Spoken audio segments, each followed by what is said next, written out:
Hello my dear students, कैसे हैं आप लोग।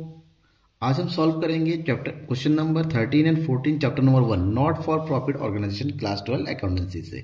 बुक एनसीईआरटी होगी, ठीक है ना। और एनसीईआरटी बुक का क्वेश्चन नंबर 13 एंड 14 है। इससे पहले मैं क्वेश्चन नंबर 1 से लेकर 12 तक ऑलरेडी एक्सप्लेन कर चुका हूँ, डिस्क्रिप्शन में जाके आप देख सकते हैं। चलिए क्वेश्चन नंबर 13 सॉल्व करें, लेकिन सॉल्व करने से पहले क्वेश्चन को समझना जरूरी है। क्वेश्चन क्या है, देखिए क्वेश्चन है following is the information in respect of certain items of a sport club. एक स्पोर्ट क्लब के आइटम्स गिवन है आपके पास, you are required to show them in income expenditure account and the balance sheet. आपको इन information को income expenditure में जो भी जरूरी चीज है और बैलेंस शीट में शो करना है। बाकी इंफॉर्मेशन क्या है नेक्स्ट पेज में देखते हैं। इंफॉर्मेशन में देखिए क्या दिया हुआ है, स्पोर्ट्स फंड 80,000 है, स्पोर्ट फंड इन्वेस्टमेंट है 80,000, right. Interest on sport fund investment, donation for sport fund prize awarded, expenses on sport fund, general fund investment और interest on general fund investment. अब देखिए ये स्पेसिफिक फंड होता है, sport fund बना रहे हैं तो स्पोर्ट फंड से रिलेटेड जो भी चीजें, चाहे वो रिसिप्ट हो चाहे एक्सपेंसेस है, वो एक जगह स्पोर्ट फंड में लिखा जाता है। बेसिकली स्पोर्ट फंड का बैलेंस अगर पॉजिटिव में रहता है, इसका मतलब उसको बैलेंस शीट में की लायबिलिटी साइड में शो किया जाता है। और स्पोर्ट फंड का बैलेंस नेगेटिव में आता है, यानी कि एक्सपेंसेस ज्यादा हो जाता है और फंड कम, तब उसको इनकम और एक्सपेंडिचर में शो करते हैं। पहले एक रफली आइडिया करके देखिए। स्पोर्ट फंड देखिए इन्वेस्टमेंट तो एसेट्स होता है, इससे एसेट साइड में शो करेंगे बैलेंस शीट की। बट 80,000 का फंड है जिसमें 8,000 का इंटरेस्ट मिला डोनेशन, इसका तो ओवरऑल जो है रिसिप्ट ज्यादा है, फंड ज्यादा है और एक्सपेंसेस ओनली 16,700 है, यानी कम है। तो इस कंडीशन में एक रफ आइडिया बनाइए, उस रफ आइडिया में इसको बैलेंस शीट में शो करना है, ठीक है। नेक्स्ट देखा general fund. General fund is always liability, general investment assets होता है और इंटरेस्ट, जनरल फंड का जो इंटरेस्ट होता है ना, उसको इनकम साइड में शो करते हैं इनकम एंड एक्सपेंडिचर अकाउंट में। तो हमें यहाँ पर इनकम एंड एक्सपेंडिचर भी प्रिपेयर करना है, साथ ही साथ बैलेंस शीट में भी इस सबको शो करना है, कंप्लीट नहीं बनाना है, ठीक है। कैसे करेंगे वो देखिए। सबसे पहले इनकम एक्सपेंडिचर में हम क्या शो करेंगे, यहाँ पर शो करेंगे interest on general fund investment, ठीक है। Interest on general fund investment, और ये कितना इंटरेस्ट 20,000। अब कुछ बच्चों के मन में ये क्वेश्चन होगा कि sir interest on general fund investment को तो हम यहाँ शो कर रहे हैं, तो interest on sport fund investment क्यों नहीं। बेटा वो स्पोर्ट फंड है, स्पेसिफिक फंड होता है। स्पोर्ट फंड से रिलेटेड जो भी आइटम होगा पहले वो स्पोर्ट्स फंड में जाएगा, उसके बाद जो बैलेंस होगा उसको हम या तो लायबिलिटी में शो करेंगे या एक्सपेंडिचर में शो करेंगे। क्यों, क्योंकि फंड का वहां पर टोटल हमने देखा रफ आइडिया में कि फंड का बैलेंस ज्यादा हो रहा है, तो उसको हम कहाँ शो करेंगे अब बैलेंस शीट में। कैसे, इस तरह देखिए हमारे पास क्या दे रखा है, स्पोर्ट फंड का ओपनिंग बैलेंस दे रखा है स्पोर्ट्स फंड, और ये कितना दिया हुआ है 80,000, राइट। अब इसमें जो ऐड होने वाली चीजें क्या मिला है, इंटरेस्ट ऑन स्पोर्ट फंड कितना है 8,000। इसके अलावा इसमें क्या मिल रहा है स्पोर्ट फंड का, donation on sport fund, donation कितना मिला है 30,000। दैट मीन्स ओवरऑल जो है स्पोर्ट फंड हमारा टोटल कितना हो गया 1,18,000।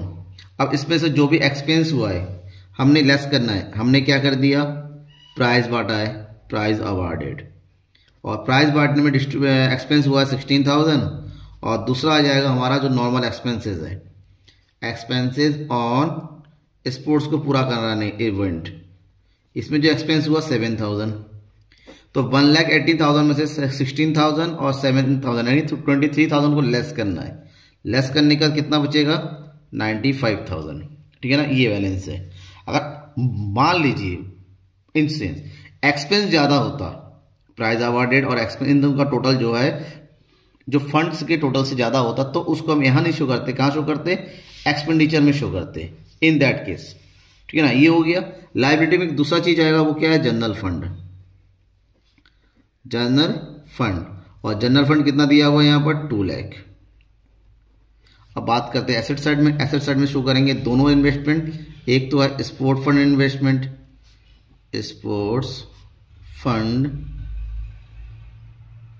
इन्वेस्टमेंट, और ये है 80,000, और दूसरा है general fund investment,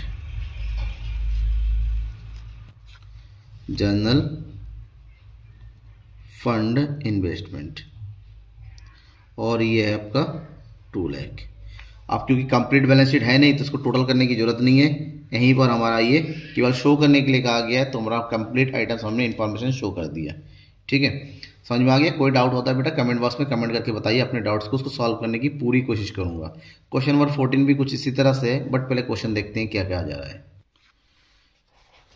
question number 14, ठीक है ना, 14 जुड़ा हुआ है सब्सक्रिप्शन से रिलेटेड, सब्सक्रिप्शन कैलकुलेट करना है, इनकम फ्रॉम सब्सक्रिप्शन। तो receipt and payment account of मैत्री sports club shows that 68,500 were received by way of subscription for the year ended 31st March 2017। 31st March 2017 को जो है मैत्री क्लब को 68,500 का टोटल सब्सक्रिप्शन मिला, बट इसमें कुछ एडिशनल इन्फॉर्मेशन गिवन है कि जो ये 68,500 मिला है उसमें subscription outstanding as on 31st March 2016 पर 6,500 इसमें इंक्लूड होगा। पिछले साल का आउटस्टैंडिंग था, जाहिर सी बात है इस साल वो मिल गया है। Subscription received in advance as on 31st March 2016, तो सब्सक्रिप्शन एडवांस है 4,001, यानी कि पिछले साल ये मिल चुका था जिसको हम करंट ईयर में इंक्लूड करना है, यानी कि इसको प्लस कर देंगे। तो एक सिंपल सा लॉजिक है, अभी मैं बताता हूं, पहले क्वेश्चन पढ़ लेते हैं आगे। Subscription outstanding as 31st March 2017 5,400, current year का आउटस्टैंडिंग है, हमेशा प्लस होता है, और करंट ईयर का एडवांस 2,500 इसको लेस करते हैं। तो इस तरह से अगर क्वेश्चन दिया होता है तो ध्यान में रखिएगा दो चीजें होती हैं, एक है एडवांस और दूसरा है आउटस्टैंडिंग। ठीक है ना। और मान लीजिए करंट ईयर का एडवांस है, क्या दे रखा है, करंट ईयर का एडवांस है, तो टोटल में से करंट ईयर के एडवांस को लेस कर दो और करंट ईयर के आउटस्टैंडिंग को प्लस कर दो, सिंपल है, ध्यान में रखिएगा। और प्रीवियस ईयर का दे रखा है, तो करंट प्रीवियस ईयर के एडवांस को प्लस कर देंगे और प्रीवियस ईयर के आउटस्टैंडिंग को क्या कर देंगे, लेस कर देंगे। बस इस फंडे को ध्यान में रखिएगा, ऑटोमेटिक आप इनकम फ्रॉम सब्सक्रिप्शन हमेशा सही कैलकुलेट करेंगे। ठीक है, तो देखिए हमारे पास क्या दे रखा है, इनकम एक्सपेंडिचर अकाउंट में शो करना है। तो सबसे पहले देखिए कितना सब्सक्रिप्शन आया है, तो बाई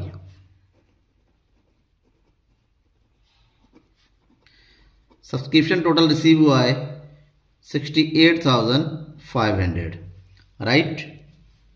सबसे पहले ऐड करने वाला आइटम क्या क्या ऐड करते हैं, करंट ईयर का आउटस्टैंडिंग और प्रीवियस ईयर का एडवांस, दोनों को प्लस कर देंगे। ठीक है ना, दैट मीन्स एडवांस ऑफ 2016, कितना एडवांस था, 4,100। दूसरा आइटम होगा ऐड करने का आउटस्टैंडिंग, करंट ईयर का आउटस्टैंडिंग आप करंट ईयर की 2017 का, और ये कितना है 5,400, प्लस करेंगे तो टोटल आइटम की अमाउंट कितना रहा 678,000। अब इसमें से लेस करना होगा, लेस किसको करेंगे, इसका उल्टा, दैट मीन्स एडवांस ऑफ 2017 ये दिया हुआ है 2,500, और दूसरा आइटम है लेस आउटस्टैंडिंग ऑफ 2016, और ये अमाउंट दे रखा है 6,500। अब इन दोनों को ऐड करके, ठीक है ना, 78,000 में से लेस कर देंगे तो बचेगा 69,000।